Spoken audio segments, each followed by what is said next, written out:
Hello. Good afternoon. Bree Sedano here, coming to you live. Today, we're talking about emotional spending and how to stop doing it.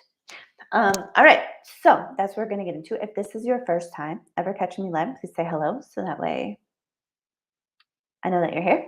If you're catching the replay, tell me that you're watching the replay.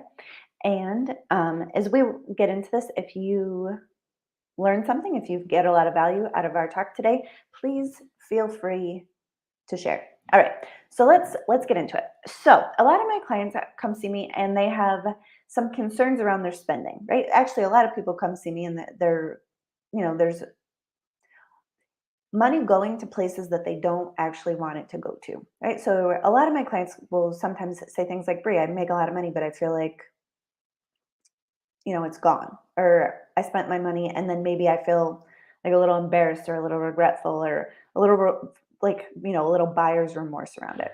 So today I'm going to talk about how to start to identify like what is an emotion, like what's emotional spending, and then we'll talk about some techniques to kind of redirect, right? Redirect. So first of all, almost all spending is going to be an emotional spend because we're going to take our money, right? So we're going to go to work, we're going to trade our life force, we're going to trade our energy, we're going to trade our time for paper money. And then we have to go into the world and we trade the paper money into a phone or a cup or whatever, a computer, whatever it is that floats your boat, right? And so oftentimes our wants, our desires, right, are going to drive our purchases. Where we can really get into the rabbit hole of spending is when we have an emotional need that's not being met and we try to fill it with something that money can buy, but also that purchase doesn't actually solve for the emotional need. So let me give you an example. So I had a client who was buying a ton of lipstick, like enough lipstick that it came up in our meetings where I was like, "Hey, I see there are a lot of Ulta, Clinique, Estee Lauder, Sephora purchases here. Like, what are you? What's going on?" And and she basically tells me that she's not feeling super confident, and she keeps buying. She's trying to find the perfect shade of lipstick, and it's not going and she keeps looking. All right, so when we really look at that, we see, all right, so she's not feeling confident. So what she's actually trying to buy is confidence. And we can also know that having your lips be a slightly different color doesn't actually create confidence. Like you put, like it really doesn't. If you have confidence, sometimes a little lipstick is nice. I mean, like I'm wearing lipstick today. Um, but lipstick on its own doesn't create confidence. So all of the money she's spending on lipstick, she's buying lipstick that she's not really using because it's not the perfect color, and it doesn't there and then therefore doesn't create the confidence she is desiring. So the first thing to do is to identify that. And so these are really deep questions that you're going to have to ask yourself. So I'll tell you a different time I had client. I'm going to give you a couple stories here so that way you can kind of see what this looks like in real life. So I had another client she was stopping for like a beer and a snack on her way home from work, like a good few days a week. And she wasn't really spending a ton of money, but she was like, it's a low joy purchase. And so we're discussing what's going on. And she's telling me that you know, she's, she goes home and then she's lonesome because she was recently divorced and an empty nester. So the purchase was buying her a low quality social interaction. She wasn't really like going out with friends. She was kind of just going to sit at the bar and like scroll her phone while her chicken wings were being cooked. And so it's really the emotion that she was avoiding by spending this money was a sense of loneliness, right? And so when we start to talk, we're like, all right, well, this social interaction that you're getting is actually not exactly what you want. Like what you really need, the emotional need that you're looking to fill is a sense of connection and community. And this purchase isn't exactly doing that. It's a low quality social interaction. So it's not really doing the trick for her, right? And so and I'm going to tell you a third story and then we'll get into solutions. So I have another client who likes to scroll, like she works a zillion hours. She's very, very successful. She like runs a school district, very, very, very successful woman. She makes a lot of money. But also she's got a tremendous amount of stress and she works a lot. She works a lot. And so by the time she gets home, she's tired and she'll get into bed. And her wind down, the time that she spends winding down, is she scrolls through her phone at night and she buys stuff and then it shows up at the house. And so some of that's winding down and some of that is like actually just taking care of herself. Like there's a little bit of like an essence of self-love in there from our discussions because she gave everything all day. She gave everything. She gave all of her time, all of her energy. She worked super hard, right? And so now she's going to bed and she's buying herself little presents. So the thing about that is actually the things that she actually really needs isn't little presents. Like she doesn't need more clothes. Like she doesn't need more jewelry. She doesn't need more shoes. So we can see that that emotion that she's buying for actually isn't being solved. Like we're not solving the emotional need that's happening because her closet is you know, busting full of clothes there. So when we really look, we can see her need is actually some like self-care, probably some time boundaries and saying no to late night meetings and some other things so that way she literally feels replenished, right? So this woman gives until she's empty, right? She's so given. And so she needs to be replenished. But clothes don't actually replenish your energy. New shoes don't actually replenish what you've overgiven. So when we look at these three cases, these are things that when you look at your transactions, you kind of have to you gotta have to really have like a little talk with yourself. And you're like, all right, well, if I'm, going out for retail therapy, what emotional need am I actually trying to meet with this item? Right? So in the first case, we saw confidence.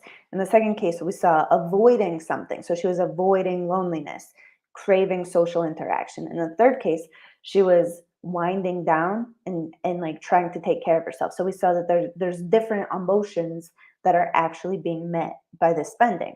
Now, in all three of these cases, these clients, when they like open up the drawer full of lipstick, they're like, why do I have all this? They open up the busting closet full of clothes and shoes. They're like, I don't need all this. And my other client who's paying, that particular client was like paying to be in a high-end personal training program and really learning how to get her she was actively working on losing weight while drinking beer and eating chicken wings like 4 days a week. So then you decide, all right, well, does the purchase fill the need? And in most cases, if it's the type of emotional spending you want to stop doing, you're going to be like, no, it really doesn't. It does not fill the need. Um, and then you can ask yourself, all right, well, what would fill the need? And sometimes what's actually going to fill the need will actually still cost money. But what will happen is you're going to get what you need and then be satisfied versus buying stuff, not being satisfied, buying stuff, not being satisfied, buy, not satisfied, right? So the first client who didn't have her confidence, she actually decided one of the things that made her feel like super confident was her spending time she has horses. So she would go and she would ride her horses, and that was replenishing for her in a way, and it made her feel confident because I've ridden a horse like twice. I'm not sure. I'm not advocating horse riding as a way to have confidence. But I'm saying for this lady, it worked. So that was what she really needed. She was like, I really need to go spend time with my horses. And that would make her feel more confident. But it was really what she needed. It wasn't just, putting lipstick on it. The second lady, what she ended up doing was going to meetup groups toward one of her goals. So this client was looking to be a real estate investor. So she started going to meetup groups full of real estate investors. And the goal was for her to learn about real estate investing, but also to make friends so that way she could have higher quality social interactions. So she spent some money to do these things. She spent the money to do these things, but the return on that was different than it was the low quality social interaction at the bar. So she found that that worked better for her because she would feel satisfied, she would feel connection, she would, and then she made friends. I think she ended up with a boyfriend, and she ended up, she ended up with a community of real estate investors, which was what she wanted. She wanted extra friends, right? And so then the third client, I mean, some of what she needed to do was like set time boundaries so she could get out of work on time and spend some time with her family. And so that was part of her work, right? That was part of what she needed to do to be able to do this. She started looking at like she started going to like yoga class a couple times a week so that way she could, get some energy out of her body because she was so wound up that she was scrolling, a few hours at night instead of being able to relax. So she needed to literally learn how to relax her body. So that was some of what she did.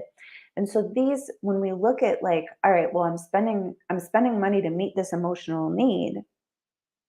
Does my purchase fill the need? Is really the question. And if the answer is no, then you want to start to think, all right, well, what would actually fill this need? And sometimes it actually costs a little bit more money, but a lot of times that's okay because you're going to end up satisfied with it. And so emotional spending is only a problem if it's a problem to you, right? So if my client had said, "I love buying lipstick, it makes me the happiest lady in the world, and it's like my collection, and I love having it, and I love wearing different lipsticks, and it's and it brings me joy every day of my life." Well, okay, cool. All right, awesome. The purchase fulfills the need, it's not necessarily something that needs to be stopped. Like it's not necessarily an indication that anything's wrong, right? Like I buy myself flowers, right? Do I need flowers? No, of course I don't need flowers, right? Like I just put them there. I usually keep them downstairs on my in my dining room, but I now I can see them when I'm on my videos, and I do spend a lot of time on video, in my Zooms and stuff. So it brings beauty to my day. And I love that. And to me, it's worth, I think those were $7. And that to me, I'm going to spend let's say $1 a day before they start to get little floppy. And to me, that's worth it. To me, the emotions that those little flowers bring me is worth it. And I'm glad that I spent the money. And I'm happy that I spent the money. And I'll probably continue to do it.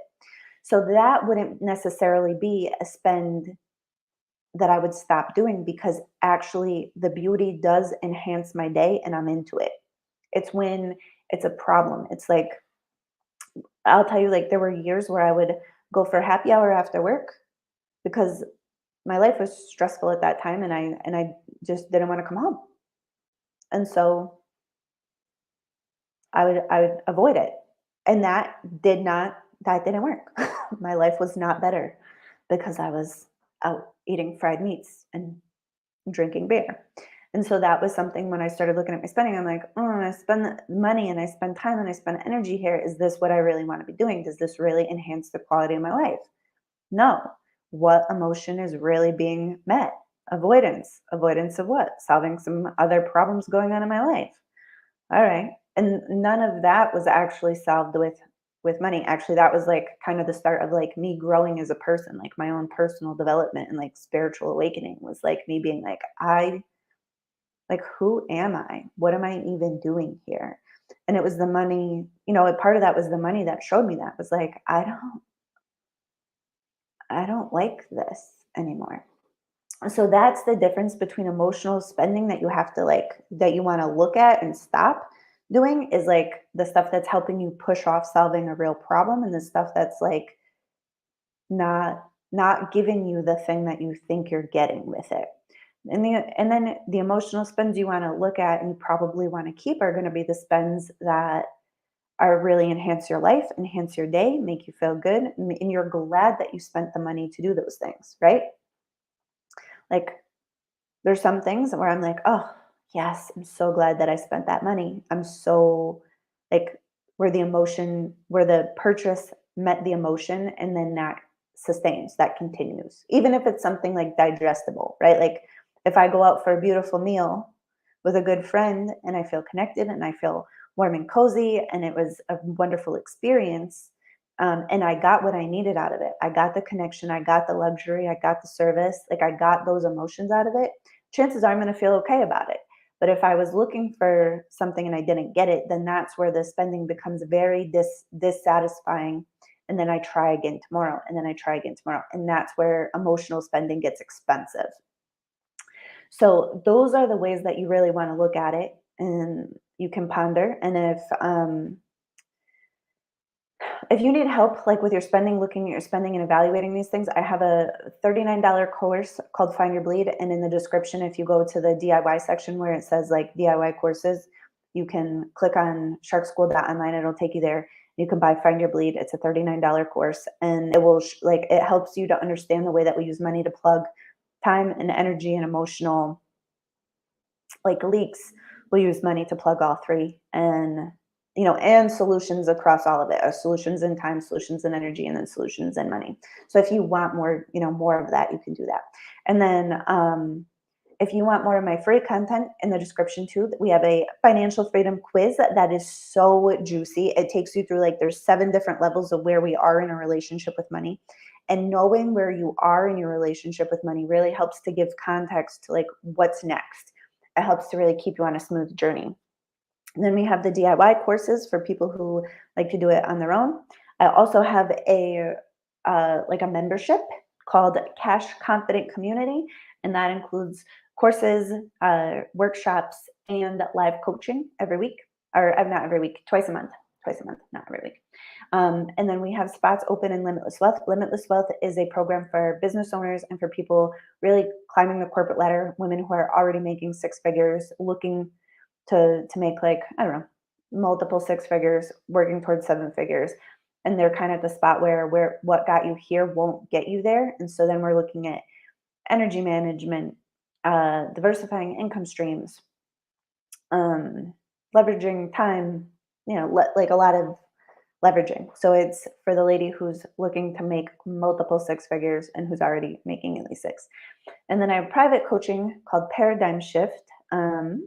In Paradigm Shift, we is done in quarter long increments, so 3-month increments. And really, it's just for anybody who's looking to really change their relationship with money quickly, doing it very quickly. And they want one on one attention. They don't necessarily want to come to group calls. They want like one on one. They want customized plans. They want to do some deep dives and get some really very fast results. So that's the kind of work that we do in private coaching. And private coaching is funny. I have some clients who come see me with big problems and we clean them up.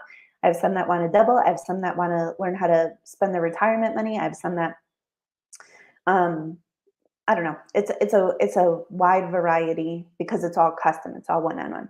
So these are the ways that I can help you on your financial journey. But I hope you learned something today about how what emotional spending looks like and what we can do to make sure that like when we're buying for a certain emotion, that we're getting that emotion, and if we're not, how to identify that and then what to do about it. So again, if you took value from this, please share the video. It means the world to me when that happens, because I'm actually currently not running ads. So getting new people into the world and being able to help more people, like, oh, it makes my nerdy little heart so happy. So if you took something from this, please send it to a friend. All right. I love you. I appreciate you. I'll see you later. Bye.